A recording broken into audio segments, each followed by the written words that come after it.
नमस्कार. Spectrum academy पुरस्कृत radio MPSC गुरुमध्ये मी तेजल तुमच्या सगळ्यांचं व्यक्तिविशेष या सत्रात सहर्ष स्वागत करते. आज व्यक्तिविशेष या सत्रातील विशेष व्यक्ती आहेत सत्येंद्रनाथ बोस. बोस यांच्या बैठकीच्या खोलीत शिरल्यावर इतरस्तः विखुरलेली पुस्तके, मासिके, एका कोपऱ्यात इसराज हे वाद्य, भिंतीवर टागोर, आईन्स्टाईन, महालनोबिस, निरेन रॉय यांचे फोटो दिसत. गणित हा विषय त्यांच्या आवडीचा होता. तोच शिकवण्यात ते मग्न असत. कोणीही व्यक्ती त्यांना भेटण्यास, काही प्रश्न सोडवून घेण्यास येत असत. त्यांचे ते हसून स्वागत करायचे. कोणत्याही प्रकारचे प्रश्न सोडवण्यास ते मदत करायचे.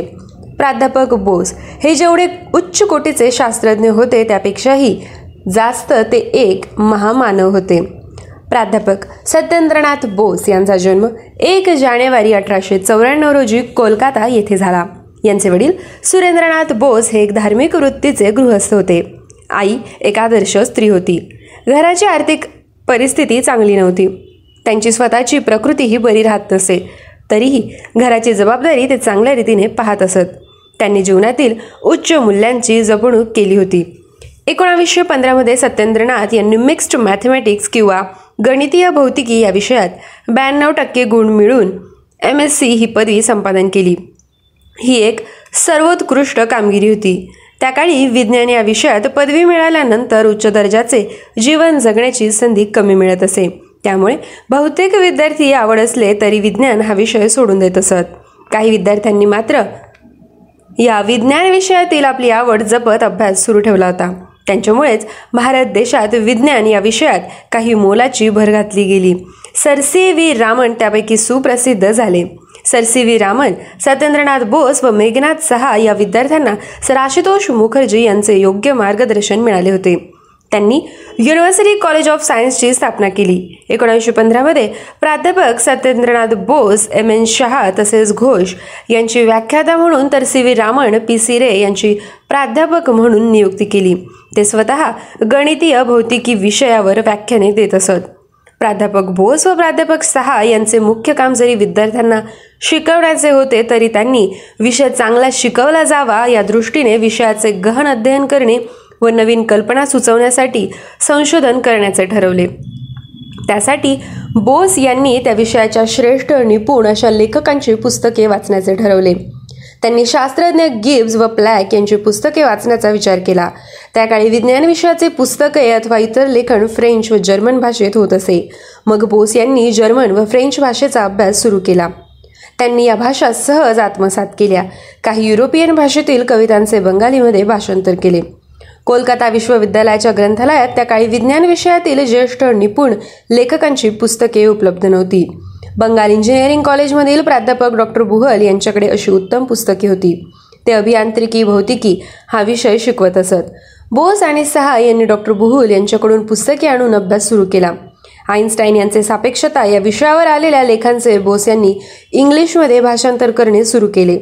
आईन्स्टाईन यांनी इंग्लंडमधील मॅथेन यांना भाषांतराचे अधिकार दिले होते. त्यांनी बोस यांच्या भाषांतराच्या कामात अडथळा आणण्याचा प्रयत्न केला. परंतु स्वतः आईन्स्टाईन यांनी मध्यस्थी करून बोस यांनी केलेल्या इंग्लिश अनुवादाची पुस्तके भारतात चालू ठेवण्याची उदार मनाने संमती दिली. 1921 ढाका विश्वविद्यालयाची स्थापना झाली.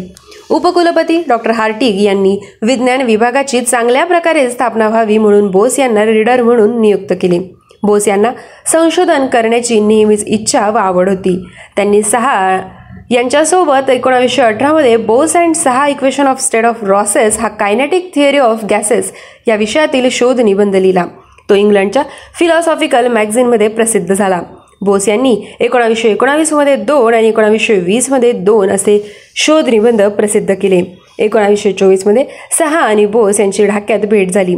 प्लॅक्स लॉ ऑफ रेडिएशनची उपलब्धी असणारी व्युत्पत्ती समाधानकारक वाटत नाही असे बोस यांनी त्यावेळी शहा यांना सांगितले होते.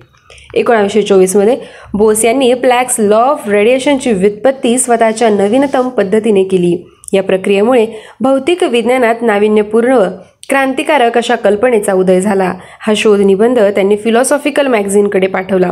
परंतु त्यांनी हा शोध निबंध प्रसिद्ध करण्यास नकार देऊन परत पाठवला. बोस यांना निराशा झाली. परंतु आपली व्युत्पत्ती ही तेव्हा उपलब्ध असणाऱ्या इतर व्युत्पत्तींपेक्षा तर्कशुद्ध आहे असा त्यांचा विश्वास होता. बोस यांनी धाडस करून हा शोध निबंध बर्लिनला आईन्स्टाईन यांना पाठवला. जर्मनीतील जर्नलमध्ये तो प्रसिद्ध करावा अशी त्यांची इच्छा होती. त्या काळी आईन्स्टाईन यांना जगभरात मान्यता होती. आईन्स्टाईन यांनी बोस यांच्या शोधनिबंधाचे लक्षपूर्वक वाचन व अध्ययन केले आणि त्याच्या महत्त्वाविषयी अभिप्रायही लिहिला. तो निबंध भाषांतरित करून प्रसिद्ध करण्यात आला. बोस यांनी फोटॉन रेडिएशनला गॅस कणांसारखे समजून हे महत्त्वपूर्ण संशोधन नवीनतम स्टॅटिस्टिक्सचा वापर करून केले होते. काही दिवसांनी आईन्स्टाईन यांनी नवीनतम विचारांचा कल्पनेचा वापर करून प्रत्यक्ष कणांच्या अणू अथवा रेणूवर संशोधन करण्यास उपयोग केला. म्हणूनच हा गॅसचा सिद्धांत बोस आईन्स्टाईन स्टॅटिस्टिक्स या नावाने प्रसिद्ध झाला. या घटनेमुळे सत्येंद्रनाथ बोस यांना जगतातील सर्व प्रसिद्ध भौतिकशास्त्रज्ञांमध्ये मान्यता मिळाली. यानंतर काही दिवसातच त्यांनी रेडिएशन या विषयावरील शोध निबंध आईन्स्टाईन यांच्याकडे पाठवला. आईन्स्टाईन यांनी त्यावरही आपला अभिप्राय लिहून तो प्रसिद्ध केला. बोस यांना ढाका विश्वविद्यालयात अर्ज करून युरोपमध्ये शोधकार्याचा अनुभव घेण्यासाठी 2 वर्षांची रजा मागवली होती. ही रजा मंजूर होण्यास विलंब होता. आईन्स्टाईन यांनी बोस यांनी पाठवलेल्या पहिल्या शोध निबंधाची पोच म्हणून त्यांना एक पोस्टकार्ड पाठवले. हे कार्ड बोस यांना अतिशय लाभदायक होऊन त्यांची रजा लगेच मंजूर झाली. 1926 मध्ये ढाका विश्वविद्यालयात भौतिक विभाग प्रमुख प्राध्यापक म्हणून बोस कामावर रुजू झाले.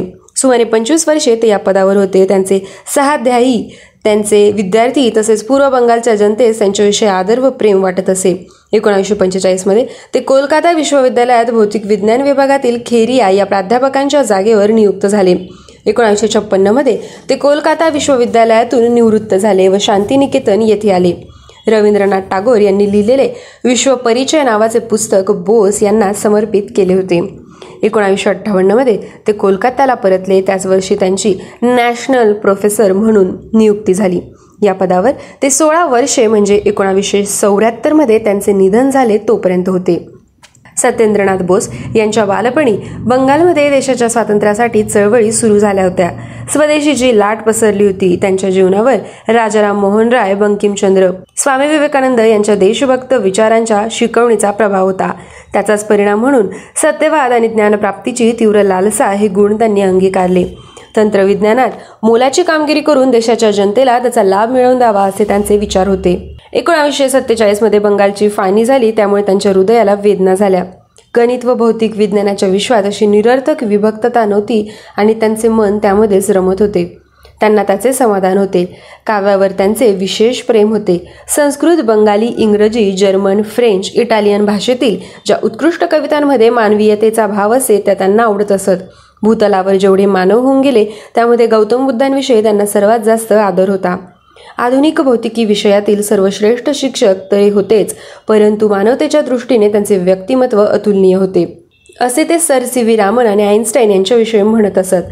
बोस यांना आईन्स्टाईन यांच्यापासून प्रेरणा, स्फूर्ती मिळाली होती. बोस यांनी त्यांच्या उर्वरित आयुष्यात विज्ञान लोकप्रिय करण्याचे कार्य विशेष आवडीने केले. बंगाल सायन्स असोसिएशनची त्यांनी स्थापना केली. ज्ञान व विज्ञान नावाचे मासिक सुरू केले. बोसॉन हे अणूतील मूलभूत कण ज्यांच्या नावावरून ओळखले जातात असे आपले भौतिकशास्त्रज्ञ सत्येंद्रनाथ बोस. हिंदू स्कूलमध्ये शिकत असताना सत्येंद्रनाथांना एका परीक्षेत त्यांचे गणिताचे शिक्षक उपेंद्रनाथ बक्षी यांनी गणिताच्या पेपरात 100 पैकी 110 मार्क दिले होते. 100 पैकी 110 मार्क देण्याचे कारण म्हणजे या मुलाने सगळी गणिते अचूक तर सोडवलीच, परंतु विशेष म्हणजे पेपरमधली एकाच प्रकारची गणिते त्याने वेगवेगळ्या पद्धतीने वापरून सोडवली होती. आईन्स्टाईन यांचा सापेक्षतावाद 1905 साली जगासमोर आला तेव्हा सत्येंद्रनाथ अवघ्या 11 वर्षांचे होते. 1915 सालापर्यंत पदवी प्राप्त होईपर्यंत त्यांनी पहिला क्रमांक सोडलाच नाही. पदवीच्या वेळी तर सत्येंद्रनाथ संपूर्ण विद्यापीठातून प्रथम आले होते. विज्ञानाबरोबरच संस्कृत, इतिहास आणि भूगोल हे सुद्धा त्यांच्या आवडीचे विषय होते. लहानपणापासूनच सत्येंद्रनाथांची दृष्टी काहीशी अधू होती, तरी सुद्धा त्यांना वाचनाची प्रचंड आवड होती. संशोधन करण्याची पहिली पायरी म्हणजे त्या विषयातले जे दर्जेदार साहित्य आहे त्याचे वाचन करणे. सुरुवातीला त्यांनी गिब्स अँड प्लँक यांची पुस्तके वाचण्याचे ठरवले. मात्र यामध्ये एक अडचण अशी होती की ही पुस्तके फ्रेंच आणि जर्मन भाषांमध्ये लिहिलेली होती. ही पुस्तके वाचता यावीत यासाठी सहा आणि बोस यांनी दोन्ही भाषा शिकून घेतल्या. सत्येंद्रनाथांना भारत सरकारने पद्मविभूषण पुरस्कार देऊन 1958 साली गौरविले. त्याच वर्षी लंडनच्या रॉयल सोसायटीने त्यांना सदस्यत्व देऊन सन्मानित केले. सत्येंद्रनाथ बोस यांनी आपले निवृत्तीनंतरचे सगळे आयुष्य विज्ञान जनमानसात लोकप्रिय करण्यासाठी व्यतीत केले. वयाच्या 80व्या वर्षी कोलकाता येथे त्यांचे निधन झाले. विद्यार्थ्यांनो, आज व्यक्तिविशेष या सत्रात आपण जाणून घेतले सत्येंद्रनाथ बोस यांच्याविषयीची माहिती. ही माहिती तुम्हाला कशी वाटली हे आमच्या व्हॉट्सअप नंबरवर जरूर कळवा.